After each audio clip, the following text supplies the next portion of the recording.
But we definitely in full effect. Happy Friday. It's game day, and welcome back to Lakers Land. I'm Seven Mitchell, your host. Glad to be with you. We got the Lakers and the Timberwolves later on tonight. Definitely want to kind of break that down. But first things first, y'all know how we do here on Lakers Land. My God, I got to talk to the bosses. The James family name is added again. And, bro, you got to be kidding me. LeBron James, the quote unquote pinnacle of NBA greatness, his name is being dragged into this FBI gambling inquiry. This thing blew up yesterday. Was Chauncey Billups among others that was arrested. Now, reportedly, Damon Jones is behind this situation, former teammate of LeBron. It states that LeBron's injury status was kind of being sold for prop bets, and people once counted LeBron's circle as a circle of trust looks really suspicious right now. I think it's one thing when your adversaries try to pick apart your reputation. It's another thing when your own camp, coaches, friends, ex-players are allegedly, feeding confidential information into a scheme that treats your body and your career as currency. And LeBron says he didn't know that Damon Jones was basically gambling and capitalizing off of this. So we'll get deeper into that. But just to kind of put it on the surface, LeBron is denying any knowledge of this. But bro, like I said yesterday when we talked about Bronny leaking the trade for Luka and AD in the group chat, when it rained, it pours for the Lakers, bro. And for LeBron James specifically, I mean, this beginning of this season has just been ridiculous from the Henny advertisement to now this, and he's not even playing right now. And the season has started, and the Lakers have not yet won a game, and we playing tonight. For LeBron, who spent decades building a pretty and unshakable image, LeBron has been poster child for the NBA. This isn't to me just a storm. This is like a category 5 hurricane because things just keep happening and keep happening and keep happening. And some of these wounds are self-inflicted. I'm not trying to paint James as some type of victim, but legacy isn't just about stats. Legacy isn't just about rings. It's about trust.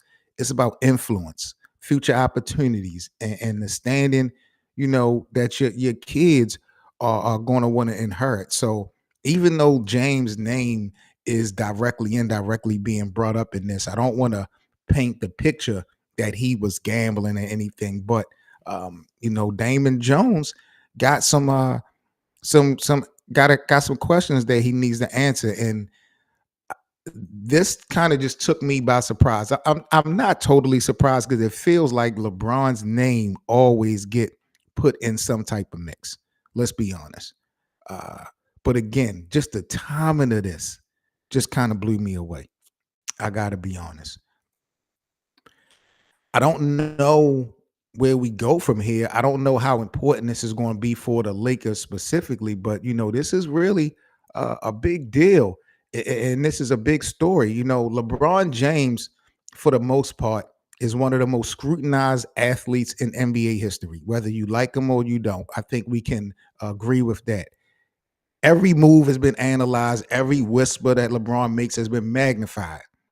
You know, even a small link to this saying that injury status info was sold for prop bets, it can prompt sponsors to rethink contracts, media partnerships. It really questions credibility, not just necessarily for LeBron but his inner circle, and fans going to question the trust behind it too, and they got the right to.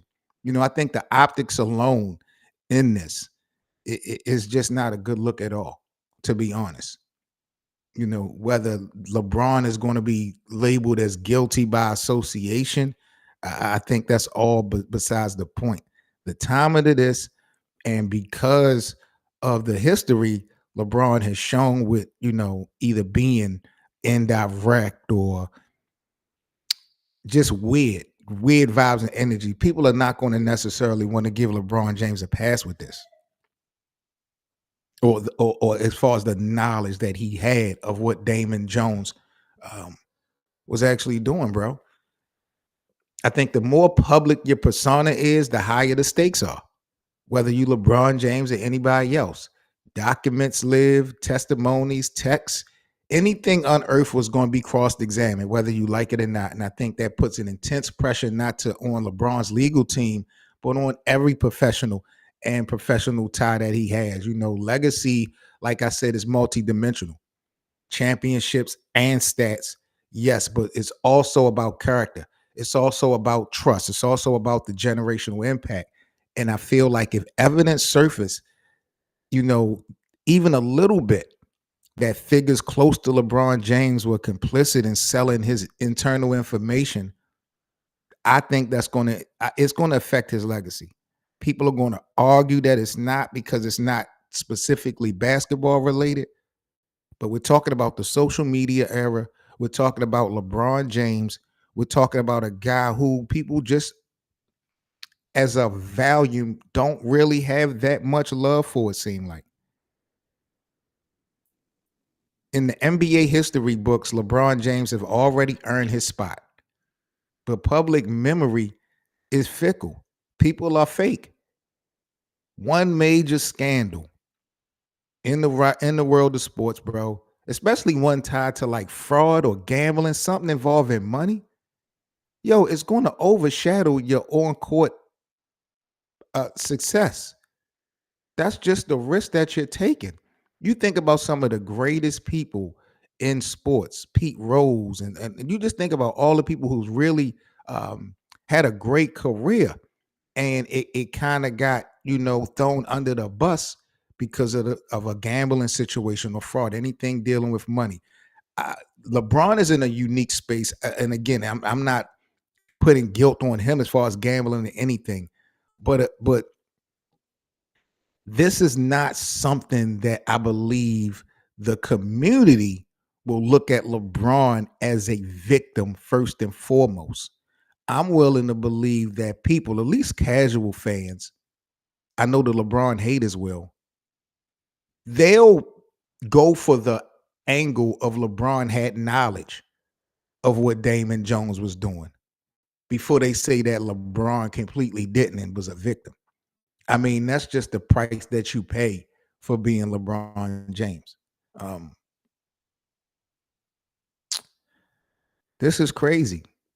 Sports is uniquely vulnerable to me, to the gambling probe damage, contracts, performance incentives, the list goes on. It's all part of the public promise. Fans expect what they see on the court is earned and not manipulated. And when y'all are betting and doing things that's changing that, if these allegations is true that, the injury information for LeBron was monetized for betting, that's not just legal liability to me. That is like the damage to the integrity of what the fans believe. It makes you kind of heartbroken, and when that belief is broken, the trust is hard to rebuild.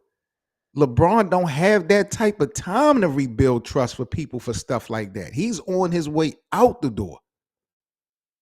And that's the crazy part. That's why I feel like even though LeBron has had this historic career, even though he has been labeled and debated as the greatest of all time, bro, allegations like this in this day and era, uh, it really can make it real tough for you to bounce back.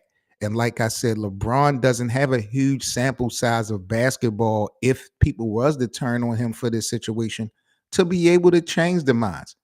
His window is closing. So, I don't know, man. This was a tough situation. I can't say that LeBron didn't have anything to do with the knowledge of Damon Jones, what he was doing. He say he didn't. So I would have to give him a benefit of the doubt, I guess. But I don't expect the NBA community to look like or make LeBron into some victim with this situation.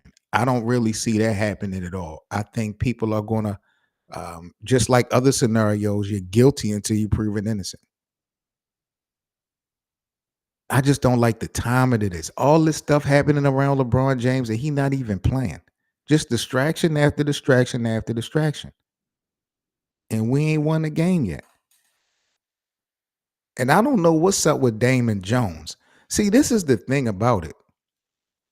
In what world would Damon Jones think it would be good to bet on LeBron, to throw these bets out on LeBron injury status and think it wasn't going to come back on him?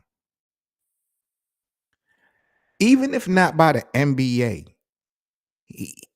a part of me find it hard to believe that he would think that he could keep that away from LeBron. How does LeBron not know what's going on? But I don't want to be that naive. I really don't. But we just had a conversation yesterday here on Lakers land about Bronny James leaking the Luka Doncic Anthony Davis trade to the group chat when it happened. And I talked about how it was bogus that the son of LeBron was able to spin this information or narrative into the group chat of the team. But according to reports, LeBron James didn't know nothing about the trade. That's what he said. He didn't know. And I gave James the benefit of the doubt on that. He was on the show yesterday. He said he's going to give LeBron the benefit of the doubt on that. I don't believe I don't know what to believe. I don't know what to believe. I'm not of the mindset that because LeBron is an active billionaire, he can't use more money. Gambling is a big thing. And when you tie in the mafia into it, people don't be having a choice. Depending on who you get in bed with, like, it's going to be real interesting to see how this thing play out with Chauncey Billups and the rest of these guys because, if you're depending on who you deal with, you really don't have no choice. You got to play that shit out. I saw some details of what these guys were being accused of and how they were scamming the potential players in these poker games. It was nasty work. This is a multi-million-dollar scam fraud situation that they are putting in.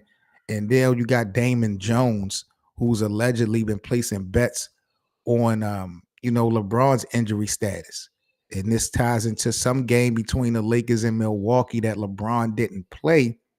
And apparently Damon Jones, text and put it out there, get a big bet on Milwaukee. I just find that so hard to believe that nobody from LeBron himself to his camp. And I don't know when this game happened. I would like to know exactly what game this was. I'm thinking that this was the game that Austin Reeves had went off because remember the Lakers beat the Bucks without LeBron and AD. Was it last year or year before last? I think Austin Reeves had went off and beat the Milwaukee Bucks without LeBron. I don't know if it was that game or not. I want to do my homework on that. But I really just find it hard to believe. Rich, Map, like nobody, and not to say that they would dry snitch on Damon Jones, but you wouldn't, if you knew about this situation, bro, you had to try to find a way to clean it up. I would think.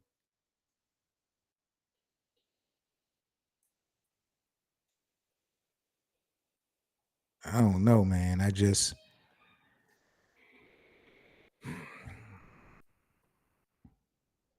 This is going to be a tough story. I don't think this story is going to die down overnight, not by the least. For the simple fact that, you got to watch your circle. If LeBron had no knowledge about this, really, if he honestly had no knowledge about this, as tight knit as people have said his circle and his environment has been, this is disappointing. Damon Jones is a former teammate. Did he not coach LeBron before? He's real tight with James. So, this would be bad. It is bad. I think it would be horrific if it came out that if LeBron had knowledge of this, bro, if LeBron had any knowledge that Damon Jones was doing this, bro, it's going to be nasty work for LeBron James. I'm not even going to lie. LeBron James can't even get away with saying that he knew about it and confronted Damon Jones about it. That's not enough. If LeBron James came out today and said, I had nothing to do with this, but I did gain knowledge about what Damon Jones did and I confronted Damon Jones about it, I don't think he would still get a pass because he didn't report, because he didn't snitch it, because he didn't tell. So this is a lose-lose situation for LeBron James. I'm not even going to lie. How it affects the Lakers, I don't know. We got our own problems. We got enough as it is. So once I get more information on this Damon Jones, LeBron James situation with the FBI and this whole gambling um, thing, I'll keep you guys in the loop. We live daily here on Lakers Land. So any breaking news that I get on that, I'm gonna keep y'all in the mix, no doubt about it. About to get into our next topic. Not gonna hold y'all because again, today is game day. We got the Minnesota Timberwolves tonight, I believe 10:30 p.m. Eastern. We will be streaming the game live here for our watch party. So if you guys are new to Lakers Land, make sure y'all pull up, kick it with us for the game. We were giving out free VIP access. We also got some free NBA league passes we're going to be giving away in for the next couple of games. So you guys make sure y'all pull up the Lakers Land tonight, 10:30 p.m. Eastern, as we watch the Lakers try to get their first win of the season going against Anthony Edwards and the Minnesota Timberwolves. I'm not confident that the Lakers are going to win tonight. I'm really not, yo. I'm just not impressed. I am not. I just got to be totally transparent with y'all. I am not impressed with what I've seen from the Lakers. Luka is going to be Luka, and I don't question him. I'm not questioning at all. I'm gonna just keep saying it again and again. You and I both know championships are won with a team, with role players. Superstars don't win championships, not in the NBA. This is the 2000s. I saw the injury report. I didn't know Luka and Austin Reeves was injured from that first game versus Golden State. Now they are both expected to play tonight, but they are both dealing with some injuries. So here we go again with this nasty situation for the Lakers to start the season. The unknowns is really biting us in our butt. But I did before we get up out of here, because we are going down, locking in versus the Minnesota Timberwolves tonight. I thought this would be a great time to do another evaluation matrix. I thought this would be another good time to do an evaluation matrix on Luka and Anthony Edwards. I want to put them one-on-one this morning in the matrix here on Lakers Land. I want to break this thing down for categories of performance and skill. So we're going to look at the shot creation. We're going to look at the handle and control, the off-ball movement, the finishing package, and the transition impact between Luka and Anthony Edwards. We're going to compare them both and figure out who actually is the best in our evaluation matrix. So the first things first here, let's talk about the shot creation, basically where you can measure who consistently generates a clean look when the play breaks down, off the dribble, isolation, step back, contested pull-ups, things like that. Luka last year, he averaged 28 points on 45% shooting from the field with about, I want to say Luka had about 3.5 3-pointers per game last year. Anthony Edwards averaged just under 30 for the season in the 2025 playoffs. He was doing his thing. His mid-range pull-up frequency jumped there by 22% from the year before. So there was a definite improvement. Who's the more reliable self-creator when the defense collapses? Is it Luka, the manipulator, or is it, that risk taker, Anthony Edwards? Who's the most reliable self-creator when the defense break down? To me, I feel like Luka's pace control and Luka's body language, it makes him elite at creating his own opportunities, even against traps. Uh, Anthony Edwards burst, his speed and his hang time ability. It's rare. It separates him from a lot. And it makes him one of the few young players who can break coverage purely through athleticism. Luka Doncic bends defenses. Anthony Edwards breaks defenses. I like the impact from Anthony Edwards, but he's not as consistent to me as Luka. And Luka got some consistency issues at times, but I would give my matrix, I would edge it to Luka a little bit more when we talk about shot creation between him and Anthony Edwards. I just feel like Luka kind of the game slows down for Luka a little bit when everybody else is panicking. So that really would be my first take. From Luca when we talk about the first category of that matrix. I'm going to give that to Luka Doncic. Now, the second category would be the finishing package. Anthony Edwards. I mean, Edwards, I believe he's like 67% at the rim last year, one of the top rated amongst high usage guards. And then you got Luka, who converted 63% of his shots inside 10 feet last season using angles and pump fakes. And, the Luka's timing has just always been bananas. So I guess my question in this matrix for the finishing package for you guys is, would you rather have a finesse and craft under control type of player, or would you rather have that raw power that really is going to terrify rim protectors? When you see Anthony Edwards about to take off, I don't care who you are defensively, you better wake up because it could be a poster. Um, Anthony Edwards, the way he finishes at the rim is violent, yo. He is violent, just like Russell Westbrook used to, that feel that he used to give. Like, he's a one-man fast break. He double dares you to contact. Um, Luka though is surgical. You feel what I'm saying? Like, Luka get to that damn basket so smooth. It looks slow motion, bro. His ability to finish, through size without really having that vertical pop. I think it's an art, to be honest. It's one of the benefits that Luka has been able to master by not being so athletic. When the paint gets really crowded, though, I think Anthony Edwards has a higher ceiling because of the vertical athleticism. So the finishing package, even though Luka makes it look easy, I think Anthony Edwards have a little bit more tools. He has that vertical dominance, and I think he's more intimidating at the rim than Luka is. So I would edge that package of finishing to Anthony Edwards actually over Luka.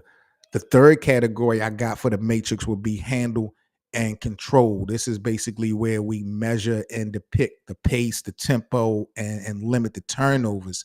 Anthony Edwards last season, I believe, averaged about 6 assists and 4 turnovers in the playoffs against the Lakers. Uh, his pace has improved a little bit. I've seen um, from the first game and even a little bit in the preseason, but it's still a lot to be seen. Last year, I know Luka averaged just under 8 assists, I think, and about 3.4 turnovers per game. Luka, to me, is one of the best creator to turnover ratios amongst high usage guards. So um, Luka to me operates like a puppeteer. Like I told y'all, he dictates everything.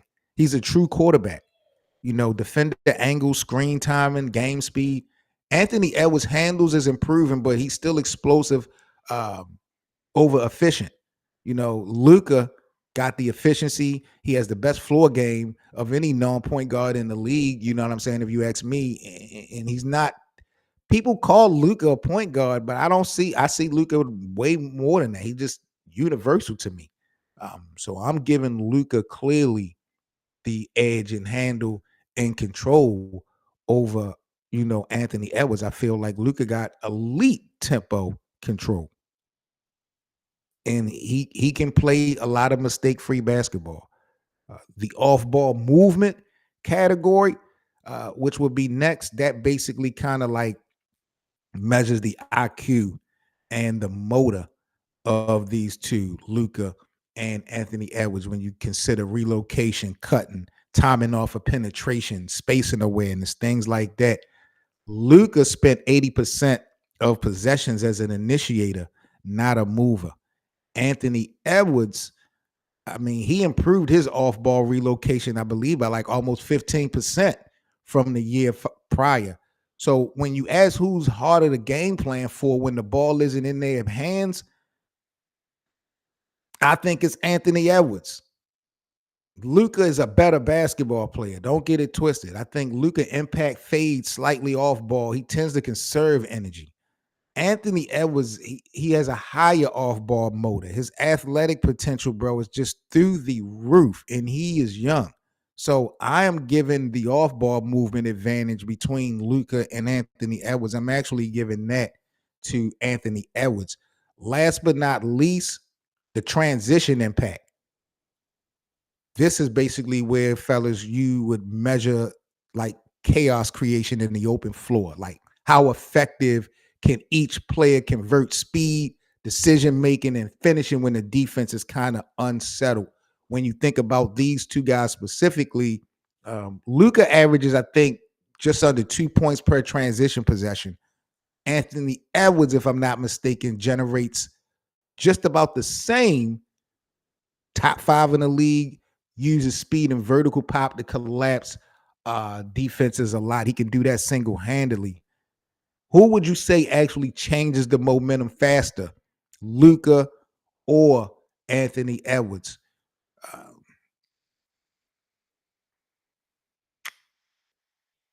the eye test tells me that it's Luka. The way Luka is able to manipulate spacing, the way Luka is able to freeze defenders. I mean, Luka can make some cross court reads that only I've ever seen LeBron James do and Magic Johnson in my whole years of watching basketball. That's true transition dominance. Um, Anthony Edwards is good, but his open floor dominance is great. But Luka, I think it's a little bit more. It's a little bit more deeper than that. And by Luka playing the point guard, I just think he just got more skills in the bag. So I would edge that to Luka. So the final matrix score that we have between Luka and Anthony Edwards out of the five categories, Luka wins the shot creation category, the handler control, and transition impact. And I got Anthony Edwards winning in the finishing package in the off-ball movement category. So 3-2 is where I stand at in the conversation between Anthony Edwards versus Luka when we put them in the matrix and evaluate with those specific subcategories. Luka Doncic, like I said, is still the best architect. He's a better architect. He builds games with patience, precision, and control. Anthony Edwards is kind of much the opposite. He burns games down. He wins by pressure. He wins by chaos. But they both have been successful in their styles of play. So it's going to be an interesting game tonight. I think you probably would be a fool not to favor Minnesota to win tonight. The Lakers, to me, just got so much to work on. I don't even know where to begin. But it's going down tonight, 10:30 p.m. Eastern. We'll be live, full effect here in Lakers land, chopping it up. And hopefully the Lakers can get their first win of the season, bro, because it's going to be a roller coaster. I don't think the Lakers can survive without LeBron James. This first month and a half, I'm sorry. And I know Luka kick ass. Luka had 40. Austin Reeves had almost 30. And again, I know it was the first game, but I'm just not excited. I'm not optimistic about this situation. I'm really, really not. I'm just keeping it a buck with y'all.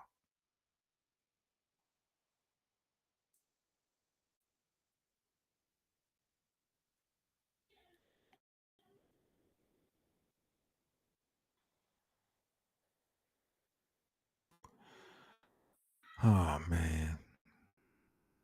LeBron, yo. All right. Well, I am about to sign off in a second or two. So I will get back with you guys tonight as we prepare for Lakers versus Timberwolves. Let me know in the predictions who y'all got tonight and why. Shout out to everybody on our YouTube channel as well. Do me a favor and smash that like button. If you guys are new to Lakers Land, do us a huge favor and subscribe. Come on over to our playback room, playback.tv/Lakers Land Show, and join the room as we get ready for tonight. It is going down 10:30 p.m. Eastern, live full effect. We got Luka versus Anthony Edwards. We got the Timberwolves and the Lakers going down tonight. Happy Friday, y'all. Game day. Get ready. Get your popcorn ready. I will catch y'all later this evening in Lakers Land. I'm Seven Mitchell. Y'all stay safe until tonight. I'm out. Peace, everybody.